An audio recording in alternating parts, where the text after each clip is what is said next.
You know, what's funny is I didn't have that attire one until you had talked about your attire. Oh, really? Yeah. Mine was going to be Jason Khalipa flopping on Well, the floor. I think a lot of people would go to that one. I mean, that was, in fact, Morning Chalk Up just put that up. Yep. And it's like that's an obvious one. I think Mhm. it's fun if we can give ones that aren't It's almost too obvious. as obvious. Yeah, yeah. I'm ready when you are, my friend. Okay. 2011.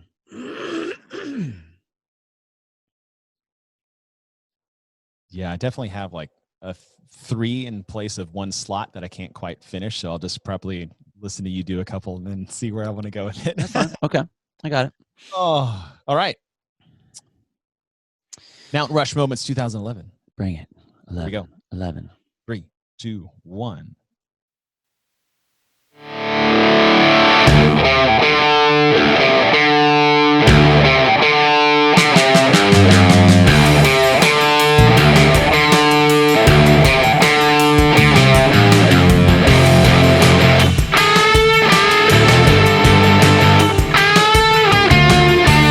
Welcome back to Get With The Programming. We are doing our Mount Rush Moments episode number 5. I believe is the 2011 so CrossFit Game. 5 so far. They're fast and they're fun though. It's been really cool to kind of get through these a little bit. Oh man, there've been some good ones.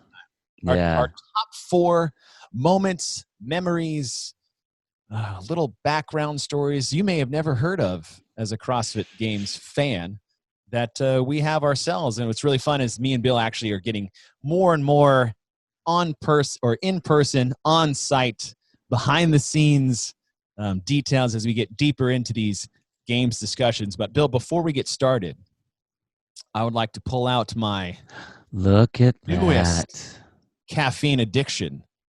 Ooh. If you guys can't see that in the camera, we are doing a YouTube video as well. Just listen to that. This is so good. So good because that's some Good Dudes cold brew coffee right there. Ooh. This isn't even an ad. We're not even sponsored by them, but we had John doing our 2013 analyzing the programming for the CrossFit Games, and I just got inspired to get some of that Good Dudes coffee and man, in the fridge. I hadn't made any coffee yet here at the gym, and you said you wanted to get a little refill because you're at home, and I was like, you know what? I have 1 can. Oh man, sitting in the fridge at the gym. So, well, and I asked him like, I'm waiting for mine to come in because I got some of that. I got some of that. I haven't had it yet. I've been saving it. Have you? Oh, is that good? Well, Josh said it was gold. I know you guys can't see this if you're listening to the podcast, but this is when I drink it. It makes me close my eyes. That's how good it is. Oh man, Chase is doing his sex face right now. I feel like every time I kiss you, it makes me close my eyes. Having like an intimate relationship with this cold. Thank you to the Good Dudes for. The Good Dudes. Well, and it was cool because actually when we were all talking with Josh, I was like, "Hey man, I'm gonna get some of that too because I'm all jealous that Chase has some, and I need to get some. So I'm gonna order some up, but." I do my pour over coffee too. So which one should I do? And what's funny is you have this badass SEAL guy that just crushes workouts. He's a beast. And then he's like, oh yeah, so if you're going to use this coffee, you should get this. He's like a coffee, connoisseur. And it was just cool talking to him and get that. So I'm waiting for mine to come in the mail. Yeah. Can't wait. And it's like, I'll pay to get some good coffee for some Good Dudes. Yeah. So that was my first taste. That was a little shout out to my boys. There it is. Josh, Dan, and Rich. They are some good dudes. Some good quality dudes. Some good dudes. All right, well, let's get into what we're here for, and that is our top 4 moments, our Mount Rush moments of the 2011 CrossFit Games. If you guys haven't listened to our Analyzing the Programming episode of the 2011 CrossFit Games, go back in the old Rolodex there on whatever platform you guys listen to and dig into that. It's a fun episode. We look at event by event, decide how we like the programming, good or bad. 2011 brought a lot of different tests. that were unique to watch, and probably you would ask to never do those again. But if you guys want to hear more about that, listen to our podcast. If you guys want to follow us on social media, we are on Instagram, _the programming. We're on Facebook. We're on Instagram. So if you guys want to get some updates when our episodes come out, check out those. And the YouTube. And the YouTube. We are YouTubing. We are on YouTube. So we video record all of these episodes. So if you guys want to see our ugly mugs and our coffee mugs. Or this mug that I'm holding that you can't see if you're only listening. If you guys can't see that, but is that your legacy program mug? That's my legacy program. Look at that. Oh, that is awesome. Boom. That looks really sweet. Thanks, man. And for those of you guys listening, if you're upset you can't see this, go to YouTube. We are at Get With The Programming Podcast. And Bill makes some pretty kick-ass videos of our little chit-chats. Chit-chatting. And don't worry if our attire stays the same episode to episode, because we may or may not record a couple back-to-back-to-back. But don't worry maybe about we just do laundry regularly, like daily. And I just really like this fluffy duck shirt that I'm wearing right now. So, are we just mass plugging right now? What the heck are we doing? I thought we were doing the 2011. We're mass plugging. You got Rogue on. I got Fluffy Duck. We're talking Legacy. We're talking Good Dudes Coffee. We're mass programming things that have nothing to do with like actually function the show in a monetary or product way at all. We are completely going the wrong direction of trying to like seriously make a financial. Oh my gosh, doing it backwards here. Out of our podcast, but okay, that was the last freebie, y'all. There you go. Y'all want us to talk about us? Hit us up. Okay, what you guys are here for? Not to hear us make each other laugh with our bad jokes. Totally. It is our top 4 moments of the 2011 CrossFit Games. Bill, I believe it is your turn to go first. My turn. Okay. All right. So my. Whoa. Oh. Oh, hold on. Where's my intro? Yes. Jumping the gun, sir. Sorry, my friend. How dare we cut off this high quality intro to our Mount Rush moments of the 2011 CrossFit Games.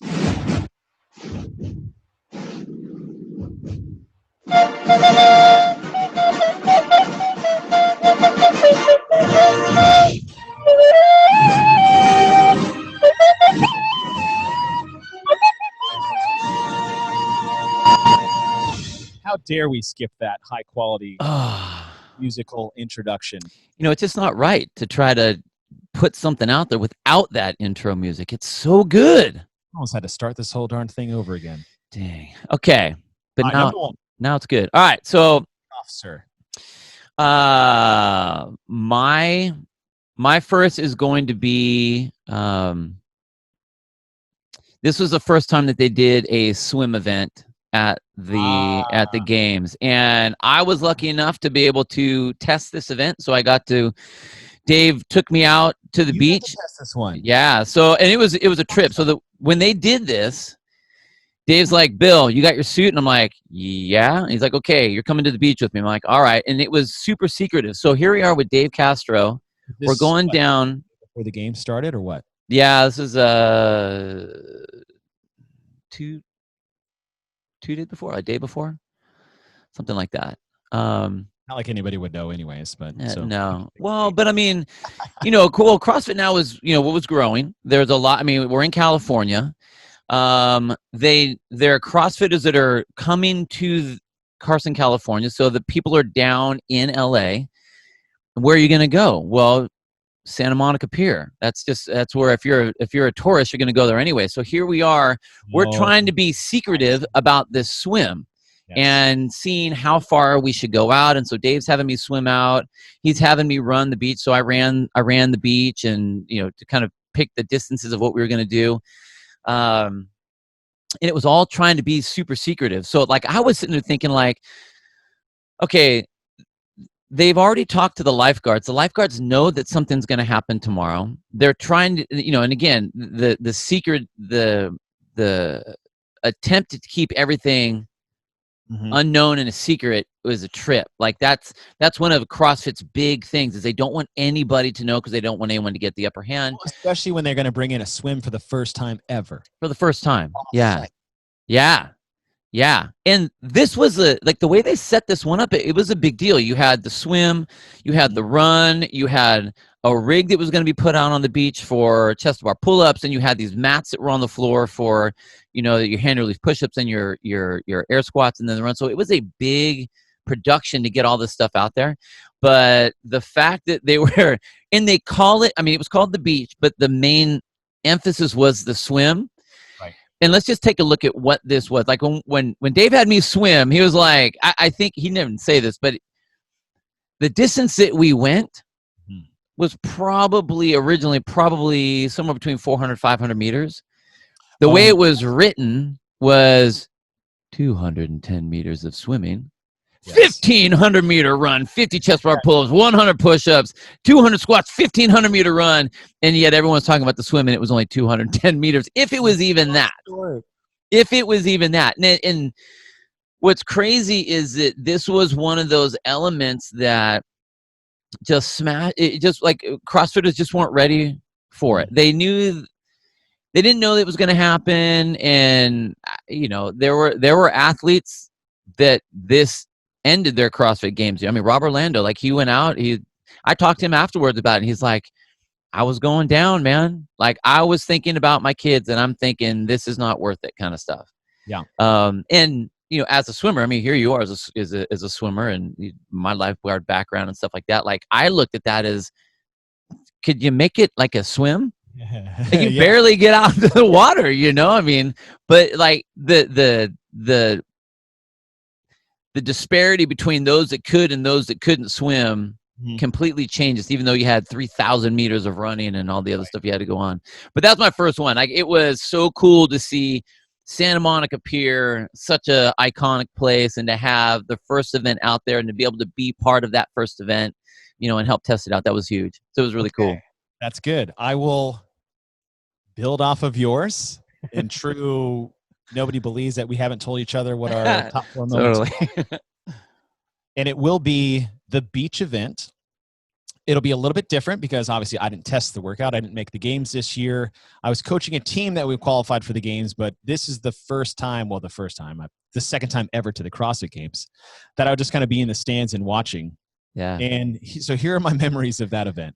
One, when it got announced, the FOMO that I had of not making the games, and now there's a swim with a long run, body weight movements and a long run. And I grew up, I'm not saying I don't want to say I grew up in California, but growing up, I was, my entire family is from California. I get to California all the time. I used to live there for a few years. So like me in the beaches and running on the beaches, which I used to do all the time, was just something that I did. And if you weren't used to running in sand, that was a massive disadvantage. So like that event, when it got released and I was already bitter that I didn't make the games to begin with, I was like, son of a bitch. I would have won the very first event of the CrossFit Games this year. Of course, that's totally discrediting a young man called Josh Bridges. Yeah, who spent a little bit of time running in the sand and being in the water.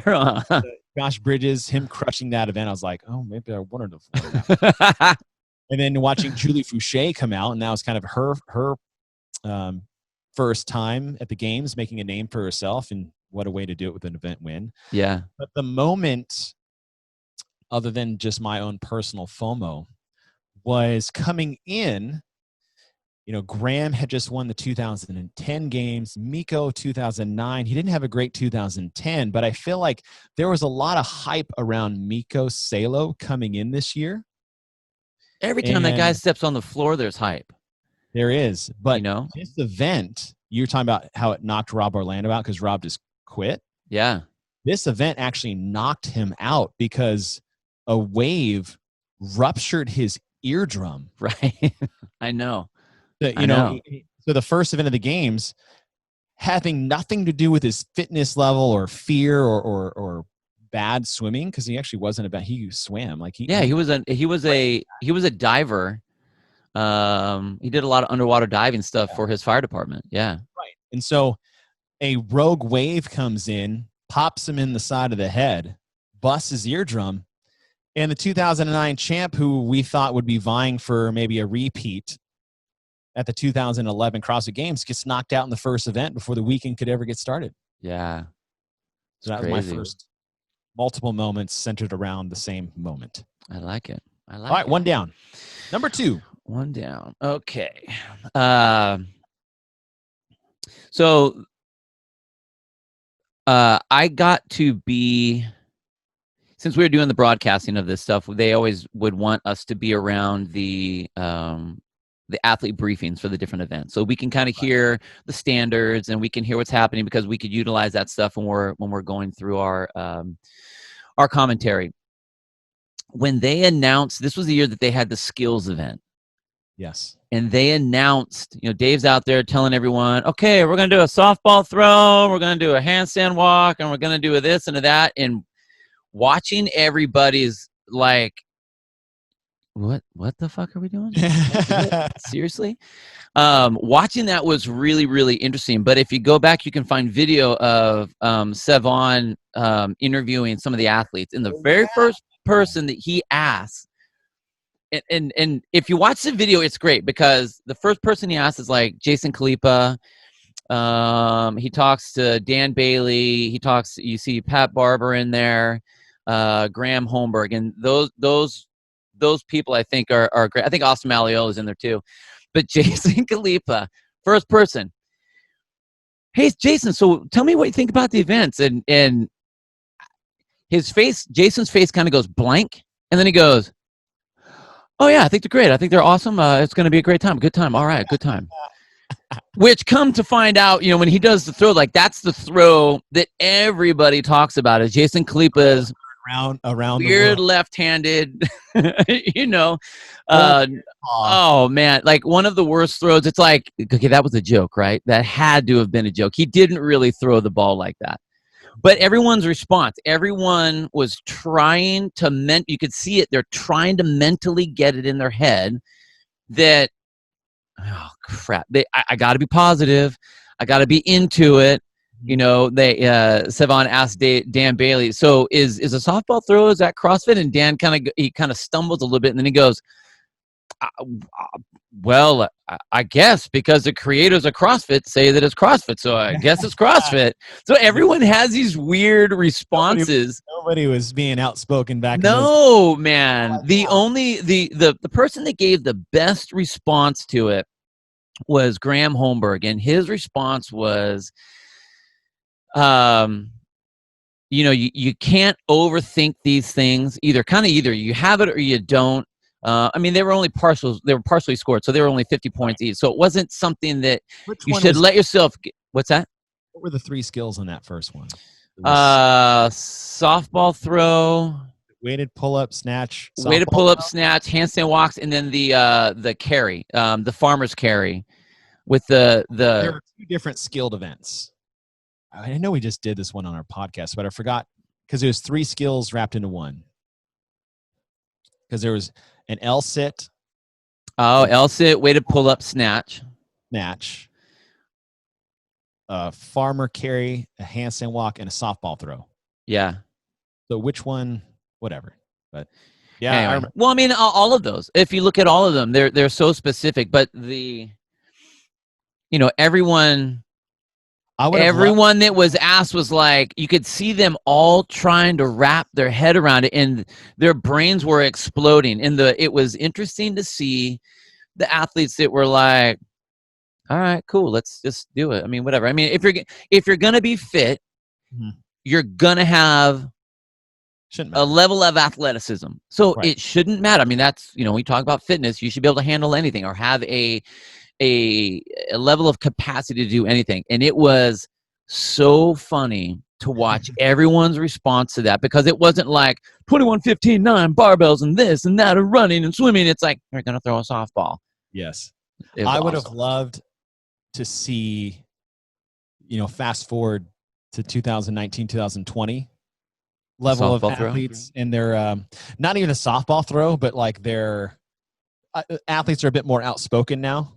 Oh, dude. I would love to see Sevon go up to Pat Vellner. Dude, I was just going to say, Pat Vellner would be the one. Your feelings on the... This is the dumbest thing. Whatever, but it's the dumbest thing.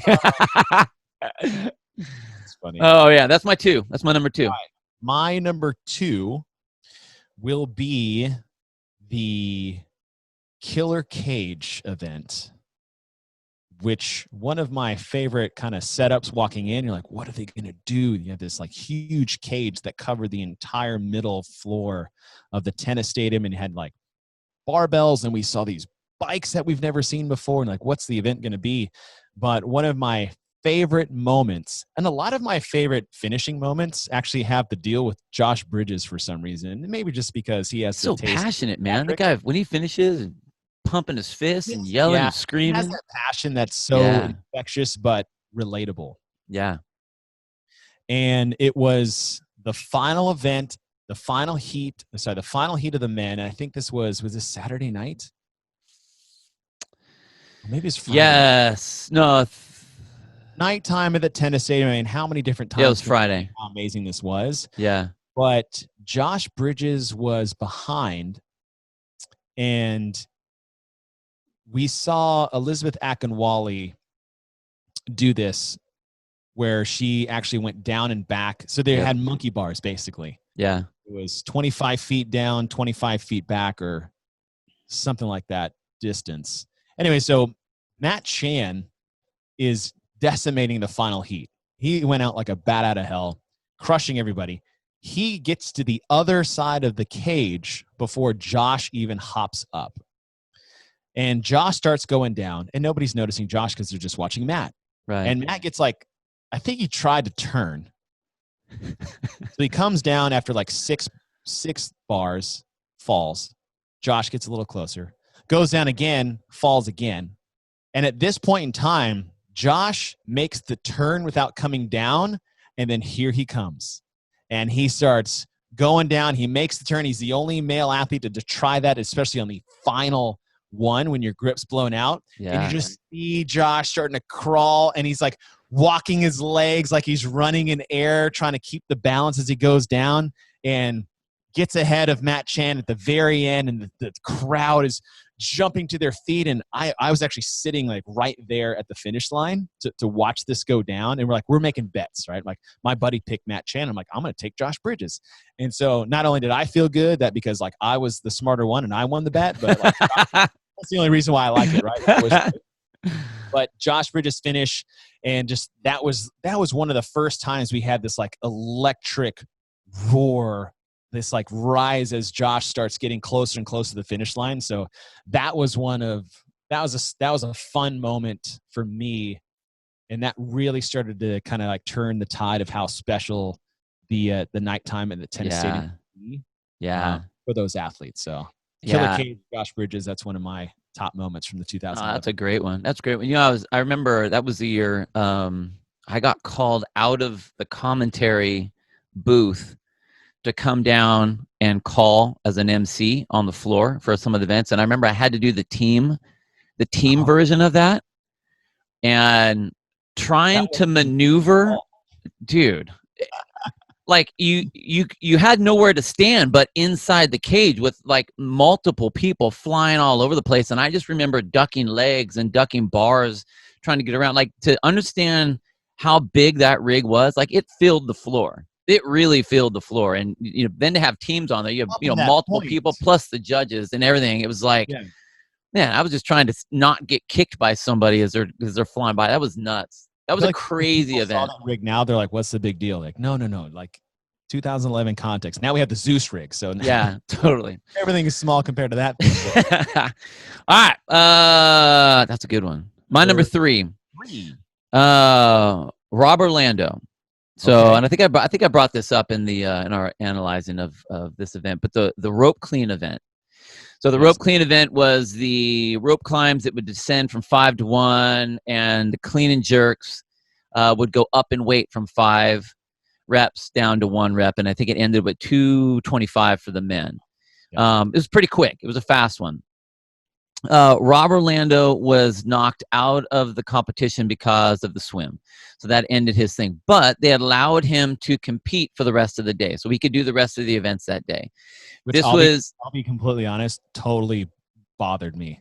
Oh, yeah. I didn't get it. My own puddle of self-pity and bitterness. I was like, F Rob Orlando. He just quit. He shouldn't be allowed to compete.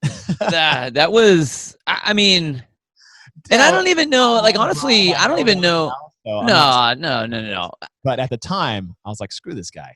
Well, I mean, yeah, because it's competition, like I'm very, yeah, it's competition. We aren't here to give people participation awards or anything like that. That's not what it's about. But anyways, so he's out on the floor. They have him in the first heat. He's doing his thing, and Rob's notoriety has come from his strongman stuff. Like, he was the CrossFit strongman. He would do the strongman courses.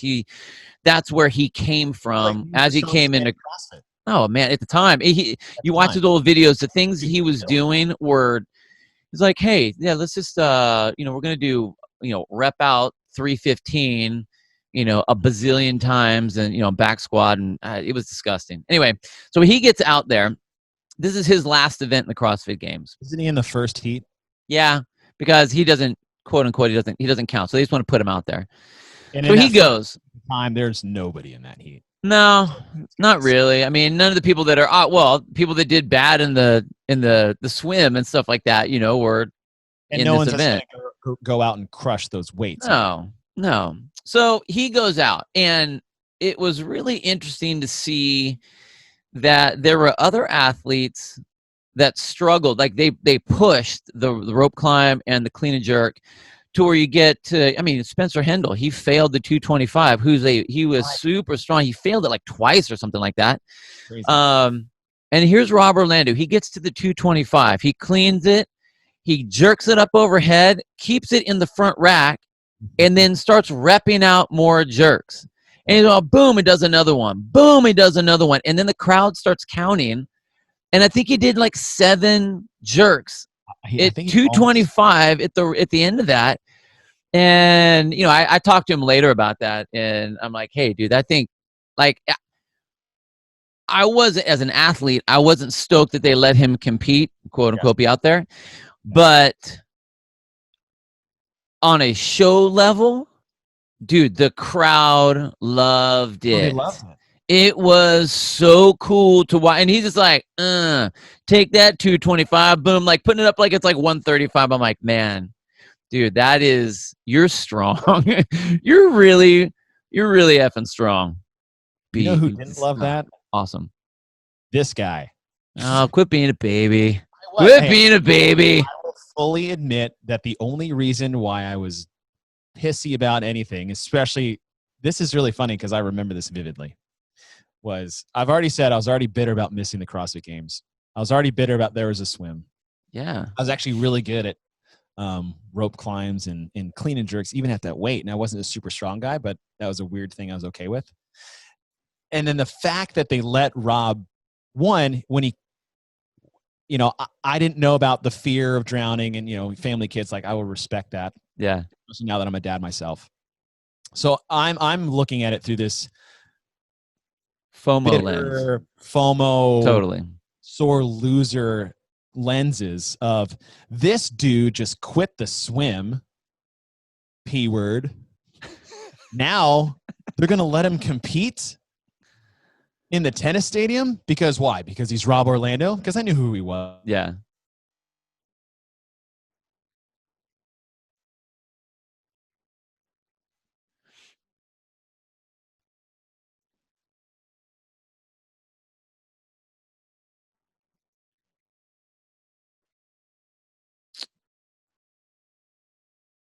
All right. I think I might have lost you here. Hold on. Waiting for you to come back. Uh-oh. Uh-oh.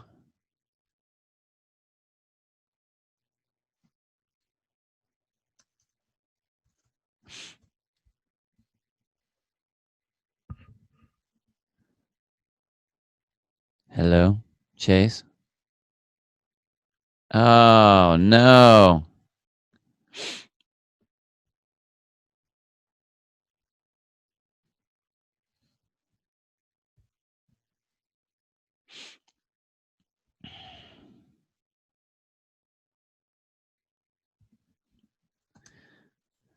Well, I'm still recording.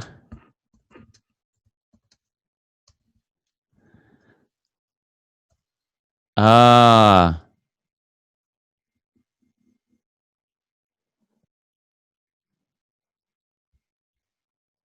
right. So, everybody, still hanging out right now. So Chase has had some issues with his internet. It's been really kind of a pain in the ass the last couple times. He has his internet that's been fine for so long, and then all of a sudden it just has been acting up. So there's been, if you guys saw the Josh Bridges or listened to the Josh Bridges episode, he had to do it on his phone. I had to do it on my phone. Josh had to do it on his phone because everyone's internet was either bad or I was traveling. So, but here we are in the middle of this podcast, and he gets knocked out. So I'm talking to him right now via text message, and I have he's telling me not to close out. So I'm going to keep it running. Still running, my friend. Okay. And audio. We can use the audio for the podcast, so we'll keep this going here. Because technically, I just got put as the host. How crazy is that? How crazy is that? All right. Let me see if I can invite him. So, this is the things that happen here. You get technologies that kick up, and you get forced to have to, I'll copy the link for him. You get forced to have to make things happen. It's pretty funny, actually. This is even going down like this. Okay. Still hanging out, seeing if you can get him on here.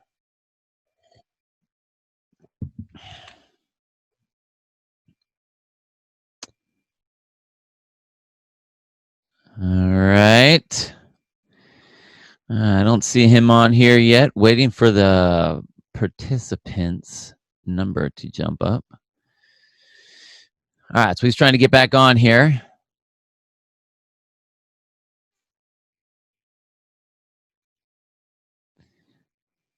Yes, with the whole Rob thing. I remember sitting down with him at dinner that night, and you know what? It's very easy for a swimmer to say, man, how dare he not have to do this? And, he quit that. And, that was just competition at the time. But, it very easily could have been the other way where it was a heavy deadlift, which is something that me and Chase are not necessarily good at, but Rob's great at. And, he would say, Rob could very easily say, those guys should have to do this weight or that weight. So, this is not a bad on Rob, and Rob did what Rob needed to do. And, the fact that he said, I remember him explicitly telling me, I got to go under. Hey, think we got him back here. I'm still recording. I don't see your video there, Chase. But I remember him vividly telling me, oh, hi there. Well, hello. Welcome back. Where did you last hear me? So I think at this point you call Rob Orlando a pussy, and you. So no, you were saying in the stands, it was right before you're going to say, I'm assuming it's going to be, how dare this guy showboat for the crowd? Yeah. All right. As you went out. Internet. Okay. So. All right. I've been recording the whole time. I still got you. Yep. Good. I'm going to hit record again, and I'll figure it out. If you need, I can send you the audio clip too. Yeah. I have it. Oh. But I'll probably just be like, all right. We'll figure it out. We need a technical difficulty music and stuff like that during the Yeah.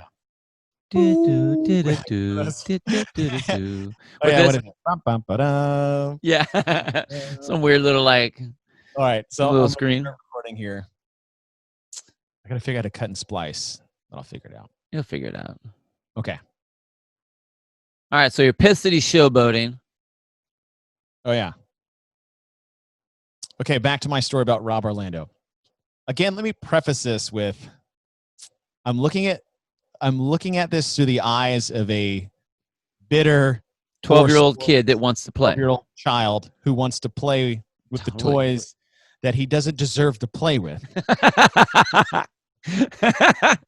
Also, I don't know Rob personally. I'm just watching this take place, and I'm seeing this guy who quit during the swim, which I was like, quit during the swim. Of course, I was a swimmer, so it's not really fair to talk about someone else's fear of the water, let alone the ocean. But I did. I held it against him personally. And then the CrossFit Games are going to let this joker who just quit continue on with the competition. I was like, this is bullshit. And then I'm watching him go, and you're telling your side of the story is like, oh, he got to the last bar and he starts push jerking all the reps. And in my head, not even my head, I was very audible about this with the people I was sitting around. I was like, real cool, douchebag. I'd be able to do that too if I quit the first event. And I was so mad. And for those of you guys that don't know Chase, I've never told this to Rob before, because I know, like, Rob, even to this day, would just ball me up like a thing you'd see at a metal scrapyard. But Rob is a fantastic human being. No, Rob's great, got man. to know him, but I'm giving you my honest feelings and opinions on what was going on at the time, and I was just so bitter and angry, like a spoiled child that got his toys taken away from him, watching him push jerk it 6 to 7 times at the end. And the people that don't know you, I mean, I've worked with you a lot of time. We've hung out a lot. You're like over the top, complimentary on people, and you're always super nice, but there is like a line. And once you hit that line of like, you're not, I'm not saying it's not genuine. No, I'm not saying you're blowing smoke up people's asses and stuff like that. I mean, you're very over the top with that until you hit that line of you being irritated. And then once you cross it, like, you don't just slightly step over that line. You hit that line, then you're like, you dump fully into the other side. Oh, fuck this. Headsets down. Slap. It's like a completely different Chase, which is so funny. Because it's from like it's a Jekyll and Hyde, man. You go from so nice to just full angst, like pissed and vocal, and you don't care who hears. No. A lot of times we've worked a lot of times where I'm like, dude, put your headphones back on. Like, come on, man, get back in. But they need to. So pissed. So funny. This might be my most embarrassing moment as a broadcaster. Is we were at the East Coast Championships, and there was a problem with the DJ who was like to our left. You know what I'm talking about? Okay. And so we're broadcasting, but this guy he couldn't figure out how to connect the interviewer's mic to the house, yet separate our broadcast to the stream. Right. So constantly he would have our stream out to the house when interviews would either just happen or about to happen. Yeah. And there's one thing I hate is, one, like, I would never want to be an MC, which sounds super weird because, like, isn't the same thing as, like, no, because even in this moment, like, we have, we end up having a couple thousand people listening to our podcast at a time. And then we're broadcasting, we're talking about like 1 million people watching these eventually, right? That doesn't bother me because right now I'm just talking to Bill. And when we're in our booth, I'm just talking to Bill. I'm not worried about who's listening or who's watching. But if you put me out on the floor, I just don't like it. Like, I don't want to hear the sound of my own voice, which is, again, this is a weird profession to be in. If if you hate that, it's like listening to an hour-long voicemail of yourself. And you guys all know listening to your voicemails like, oh, you've called Chase Singerman. God, it sounds terrible. So that is one thing I hate. So when we kept going to the house, I was getting so angry. And the other thing I hate is like people who can't do their job. And I'm not saying this guy couldn't do their job. That is an unfair saying. I'm just saying is like, I expect people to put as much effort into their job as I would. And not saying I do a good time. Like, I do it well all the time, which I don't. I screw up all the time. However, I get just as angry at myself as I would somebody else. So this dude, this poor guy, and I feel like such an asshole. This is like the 5th time it happens, and he doesn't hear it, right? And so we're on camera, not necessarily on camera, but we're on live, and we're to the house. And in that moment where I snapped, and this is what Bill's talking about, I threw my pen at him.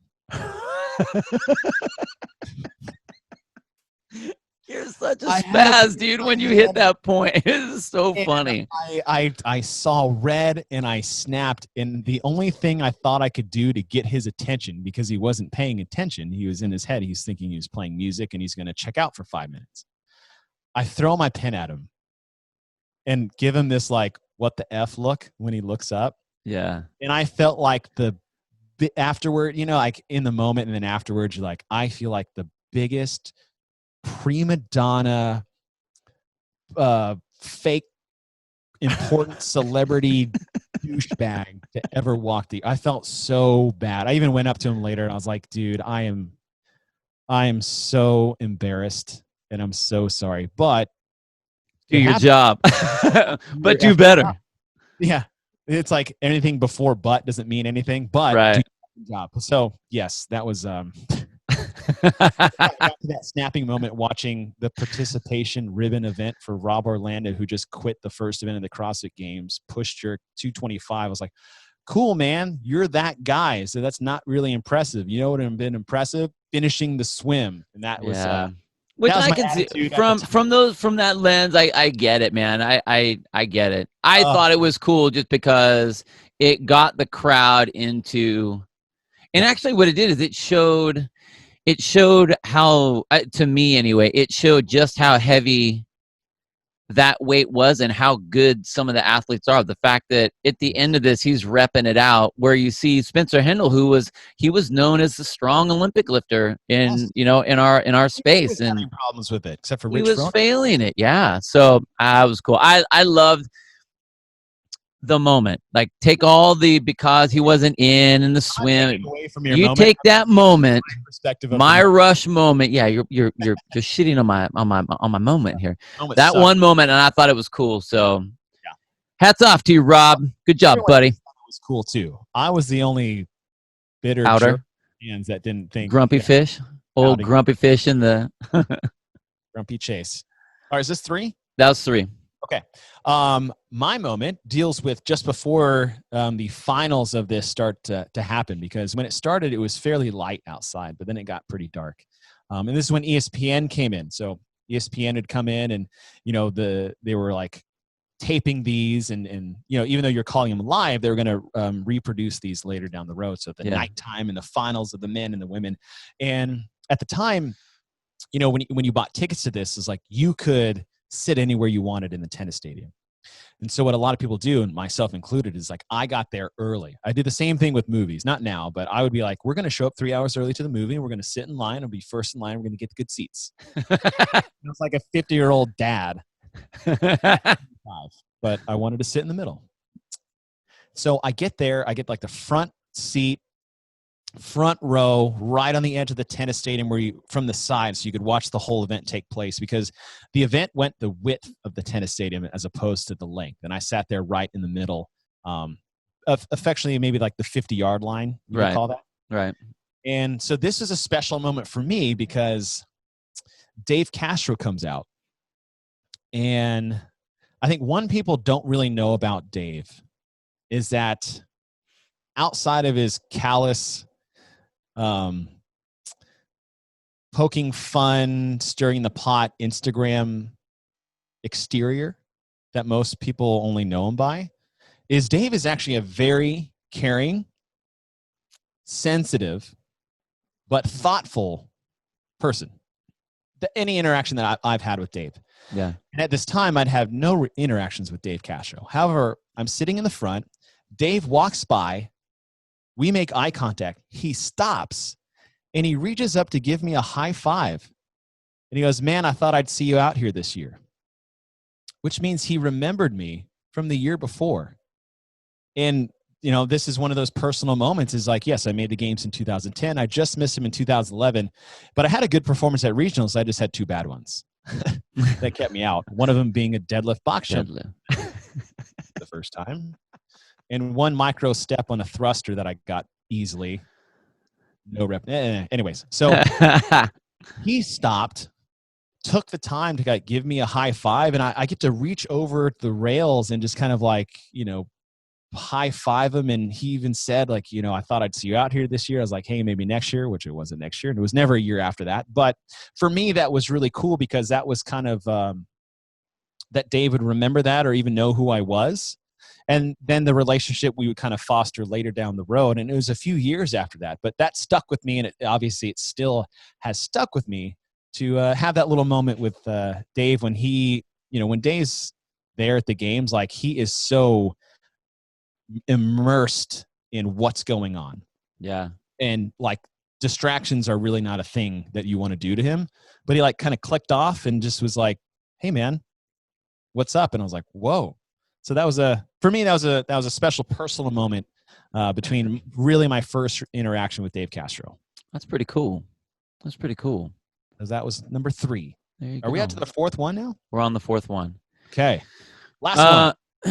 All right. So mine is going to be, the final event, the end, 1, 2, 3. And it was basically 3 individual scored events. There was a rest between each one of them. It was a chipper style. So it started with the row, then it went to toes to bar, then wall balls, and then had some other things down the way. One was a 3-minute sprint, and then a 6-minute sprint, and then a 9-minute sprint, or until you finish it, I think, for the time. There was a lot of gaming that happened in this one, especially if you looked at what Pat Barber did, and he went did decent on the first one, completely just sandbagged the second one, and then came out and did really, really well in the last one. And so there was a lot of talk about that kind of stuff. And even when we went back and analyzed that, trying to figure out okay, well, how would we change the event? How would we make it look, so that it's actually fair? Because technically the way you have it set up is you can make it to where it's actually 4 events because they're so close together. They really rely on each other to do that. But the way one of the athletes handled that series of 3 events was Becca Voigt, and she smashed all the way through. So we talked about the way she did that was the way that if you were to write the event, you'd want someone to attack it. There wasn't a strategy to it. She came out and she won the first one. She took second in the second part and second in the third part.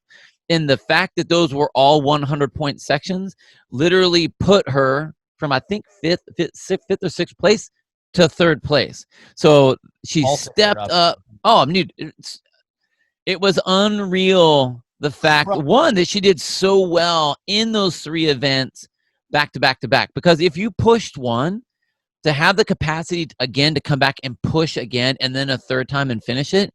And there were a lot of things that would happen. We saw, Camille had an issue with her rower. She's crying on the rower, trying to get it going. Sam Briggs is like the engine. You see her just, she's crushing it as well. So on the women's side, there were a lot of things that were happening, but when you watch Becca, and that was Becca came from my region, so I would see her at our regionals and our sectionals, and I remember seeing her there, and such a quiet, not a loud, boisterous person, but her ability to do just grunt work.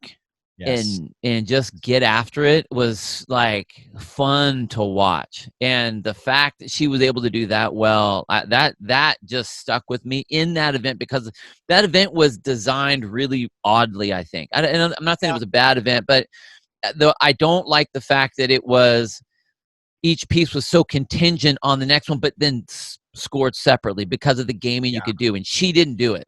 She just went out and just won. I think and that was awesome. Made it look weird with the gaming thing. Like design, again, it's like when you design, you're like, oh, this is great, just go for it, go for it, go for it. Right. But when it was designed, and I'll give Dave credit, I was like, I would have done the same thing. It's like, yeah, they're all just going to send it. And then the athletes made it look weird. Right. You know what I'm saying? You could choose. And the thing was, like, when Pat did that, I mean, maybe that was the thought process. And Pat is a strategic dude. He's always been that way. How can I find the loophole? Yeah, that was a good choice by Pat. But doing that isn't going to necessarily put you up onto the podium. Right. The way Becca did it, she needed the points. So she didn't have the ability or didn't have the option of going, well, I'll take 12th in this one. Right. So I can rest up for the next one. She's like, no, I'm going to crush all of them. And she did so well. And just like, there was no slowdown at all. She just looked so dang good. And like her performance compared to everyone, I'm talking the guys, I'm talking all the other girls. Yeah, she just looked so dominant. And that was like 3 in a row, back to back to back. Just awesome. That was a really cool performance to watch someone do. It was awesome. All right. Last one? Yep. My caboose? You're doing it. Okay. I'm going to take this off of the competition floor and bring it to the greatest CrossFit Games after party ever. Ever. Yet to be matched, can never be repeated. Again, Webb Smith. Yeah. And Sick Fit and a couple other parties involved basically rented out this nightclub. And we're talking about like legit nightclub, like Bad Boys 2 nightclub.